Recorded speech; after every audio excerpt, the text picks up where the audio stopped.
할렐루야, 사랑하는 빗소금 성도 여러분, 안녕하세요. 오늘은 1월 17일 금요일입니다. 어느새 1월의 절반을 훌쩍 넘었다고 하니까 시간이 참 빠르게 지나는 것 같습니다. 최근 또 독감 바이러스가 유행을 하고 있네요. 건강에도 각별히 유의하셔야 하겠습니다. 특히 옷차림을 따뜻하게 입고 나가시기 바랍니다. 저희 집에 보면 멋을 부리느라 얇게 입고 다니시는 형제님이 한 분 계신데 좀 자제했으면 하는 마음이 있습니다. 그리고 오늘은 충무로 둥지지기로 섬기시는 이용백 집사님의 생일이기도 합니다. 귀하신 집사님의 삶에 하나님의 은혜와 사랑이 가득하시기를 축복합니다. 성도님들이 모두 함께 기쁜 마음으로 축하해 주시면 좋겠습니다. 이제 조금만 더 힘내셔서 이번 주말도 평안과 기쁨으로 가득 채워지시기를 바랍니다. 오늘 함께 묵상할 말씀은 여호수아 10장 29절에서 43절까지의 말씀입니다. 여호수아가 온 이스라엘과 더불어 막게다에서 림나로 나아가서 림나와 싸우매 여호와께서 또 그 성읍과 그 왕을 이스라엘의 손에 붙이신지라 칼날로 그 성읍과 그 중에 모든 사람을 쳐서 멸하여 한 사람도 남기지 아니하였으니 그 왕에게 행한 것이 여리고 왕에게 행한 것과 같았더라. 여호수아가 또 온 이스라엘과 더불어 림나에서 라기스로 나아가서 대진하고 싸우더니 여호와께서 라기스를 이스라엘의 손에 넘겨주신지라. 이튿날에 그 성읍을 점령하고 칼날로 그것과 그 안에 모든 사람을 쳐서 멸하였으니 림나에 행한 것과 같았더라. 그때 게셀 왕 호람이 라기스를 도우려고 올라오므로 여호수아가 그와 그의 백성을 쳐서 한 사람도 남기지 아니하였더라. 여호수아가 온 이스라엘과 더불어 라기스에서 에글론으로 나아가서 대진하고 싸워 그날에 그 성읍을 취하고 칼날로 그것을 쳐서 그 중에 있는 모든 사람을 당일에 진멸하여 바쳤으니 라기스에 행한 것과 같았더라. 여호수아가 또 온 이스라엘과 더불어 에글론에서 헤브론으로 올라가서 싸워 그 성읍을 점령하고 그것과 그 왕과 그 속한 성읍들과 그 중에 모든 사람을 칼날로 쳐서 하나도 남기지 아니하였으니 그 성읍들과 그 중에 모든 사람을 진멸하여 바친 것이 에글론에 행한 것과 같았더라. 여호수아가 온 이스라엘과 더불어 돌아와서 드빌에 이르러 싸워 그 성읍과 그 왕과 그 속한 성읍들을 점령하고 칼날로 그 성읍을 쳐서 그 안에 모든 사람을 진멸하여 바치고 하나도 남기지 아니하였으니 드빌과 그 왕에게 행한 것이 헤브론에 행한 것과 같았으며 림나와 그 왕에게 행한 것과 같았더라. 이와 같이 여호수아가 그 온 땅 곧 산지와 네겝과 평지와 경사지와 그 모든 왕을 쳐서 하나도 남기지 아니하고 호흡이 있는 모든 자는 다 진멸하여 바쳤으니 이스라엘의 하나님 여호와께서 명령하신 것과 같았더라.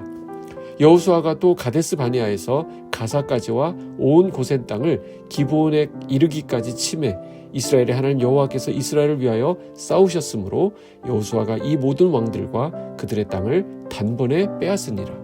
여호수아가 온 이스라엘과 더불어 길갈 진영으로 돌아왔더라. 아멘. 오늘 본문 말씀은 여호수아와 이스라엘 백성이 하나님의 도우심으로 가나안 남방 지역을 정복하는 장면을 기록하고 있습니다. 오늘 주어진 본문을 읽으면서 반복적으로 눈에 들어오는 구절이 있습니다. 바로 여호와께서 넘겨주신지라 라는 구절입니다. 이 말은 이스라엘의 승리가 단순히 그들의 노력이나 전술로 이루어진 것이 아니라는 것이죠.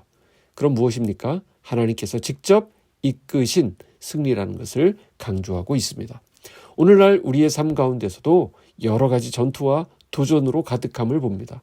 물론 우리의 노력이 중요하기는 하지만 승리의 진정한 주도권은 하나님께 있음을 잊지 말아야 합니다.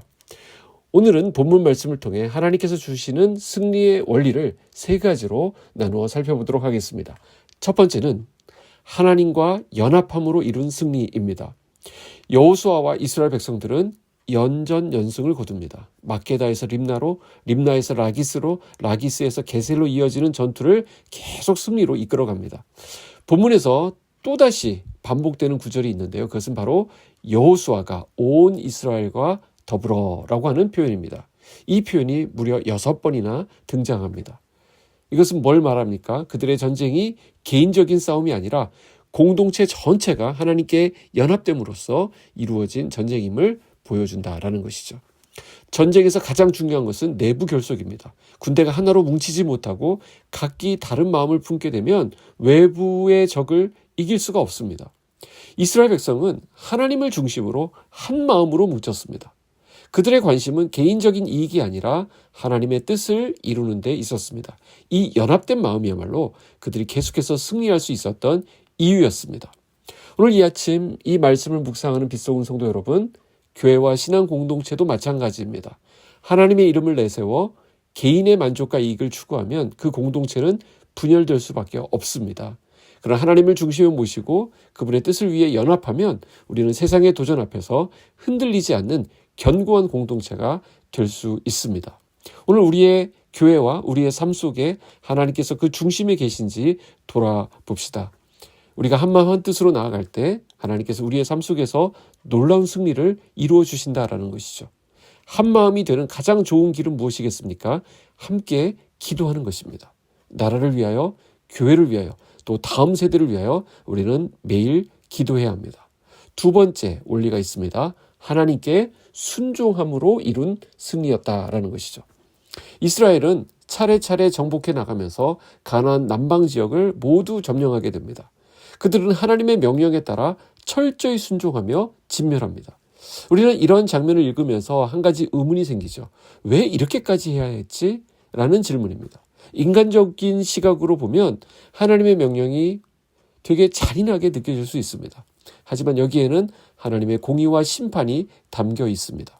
가나안 주민들의 죄악은 우리의 상상을 초월하는 수준이었습니다. 그럼에도 하나님은 그들을 오래 참고 기다리셨다라는 것이죠. 하지만 그들은 끝내 회개하지 않았고 결국 하나님의 공의로운 심판이 그들에게 내려진 것입니다. 이 전쟁은 단순히 땅을 차지하기 위한 정복 전쟁이 아니라 하나님의 공의와 거룩함을 이루기 위한 영적 전쟁이었습니다. 우리의 삶에서도 하나님의 말씀에 대한 이러한 철저한 순종이 필요합니다. 세상 기준이나 우리의 판단보다 하나님의 뜻이 우선되어야 한다는 것이죠. 이것이 바로 순종입니다. 우리가 하나님 말씀에 온전히 순종할 때 우리는 하나님의 능력을 경험하고 그분의 승리에 동참할 수 있습니다. 순종은 단순한 의무가 아니라 하나님의 축복과 승리를 경험하는 열쇠입니다. 마지막 세 번째 원리는 하나님을 신뢰함으로 이룬 승리였다라는 것입니다. 여호수아와 이스라엘은 림나에서 시작해서 드빌까지 정복하며 가나안 남방 지역 전체를 점령했다고 했죠. 42절을 보시면 이스라엘의 하나님 여호와께서 이스라엘을 위하여 싸우셨으므로 여호수아가 이 모든 왕들과 그들의 땅을 단번에 빼앗으니라. 이 말씀은 이스라엘이 거둔 그 승리가 그들의 능력이나 전략 때문이 아니라 하나님께서 이루신 승리임을 분명히 밝히고 있습니다. 여호수아는 가나안 남방 지역을 차례로 정복하며 멈추지 않고 전진했습니다. 그들은 왜 그렇게 확신 있게 나아갈 수 있었을까요? 그들은 자신과 함께 하시는 하나님이 누구이신지, 이 전쟁이 왜 일어나고 있는지, 그들이 어디로 나아가야 하는지를 분명히 알고 있었기 때문입니다. 다른 말로 하면 하나님을 온전히 신뢰했던 것입니다. 하나님께서 주신 방향과 목적이 분명했기 때문에 그들은 흔들리지 않고 끝까지 달려갈 수 있었습니다. 사랑하는 성도 여러분, 오늘날 우리도 이와 같은 분명한 기준이 필요합니다. 하나님께서 우리에게 주신 말씀을 통해 우리의 정체성과 방향을 확인해야 합니다. 하나님이 누구이신지, 나는 누구인지, 내가 어디로 나가야 하는지에 대한 분명한 확신이 있을 때 우리는 이 세상의 거센 풍랑 속에서도 흔들리지 않고 전진할 수 있습니다. 이것은 여러분들이 말씀으로 무장되어야 되는데 그래서 여러분들에게 양육이 필요한 것입니다. 양육이 필요하다 하시는 분들은 언제든지 주저하지 마시고 우리 목회자들에게 또한 순장님들에게 문의해 주시기 바랍니다. 사랑하는 여러분, 오늘도 저와 여러분의 삶의 현장에서 여호와께서 넘겨주신지라 라는 고백이 있기를 소원합니다. 하나님의 주권과 인도하심을 믿고 그분의 말씀에 순종하며 한마음으로 연합하는 우리 모두가 되기를 소원합니다. 하나님께서 주시는 승리를 경험하는 저와 여러분의 오늘 되시기를 주님의 이름으로 축복합니다. 기도하겠습니다. 하나님 아버지 감사합니다. 주님과 연합된 또 주님께 순종하는 그리고 주님을 신뢰하는 우리가 되기를 원합니다. 오늘도 주님과의 동행이 즐겁게 하시고 그 안에서 승리를 맛보게 하여 주시옵소서. 주의를 기다립니다. 예비된 은혜를 사랑하는 빛소금 공동체에 온전히 부어 주시옵소서. 예수님의 이름으로 기도하옵나이다. 아멘.